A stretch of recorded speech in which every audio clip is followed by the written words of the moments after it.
Naririto tayo sa ilog kung saan may babaeng pakending-kending na kala mo baliw.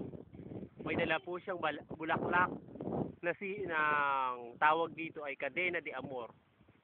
Sa Tagalog ay Kadena ng Pag-ibig. Nandito ngayon tayo sa may ilog kung saan ay may malakas na agos na naririnig nyo po sa background ngayon. Ibig sabihin po nito ay malakas ang agos. Malaki-laki rin po ang ilog ngayon kaya lang medyo malabo. Ngayon po si Day ay lumayo ng konti, tapos ispa-model-model na kala mo artista, habang pakaway-kaway sa camera na parang nagsasabing, ang pangit-pangit ko, mukha akong aswang na bungal.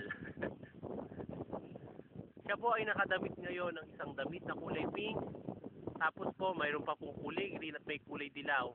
Ang kanya pong stepin ay madumi at parang lumang-lumang kulay green. Masasabi po nating bulok ang kanyang pagkatao. Pati po bungal niyang ngipin ay bulok. Nagre-react po siya. Tapos po meron po siyang pulseras na kulay blue, kulay puti at kulay pula. Ito po ay gawa sa tela.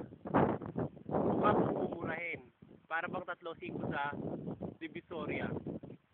Tapos po, siya po ay tumalikod. Ang binti po niya ay medyo maputi, kaya lang ay madungis. Tapos po, ang piglat po niya, di mabilang-bilang sa dami.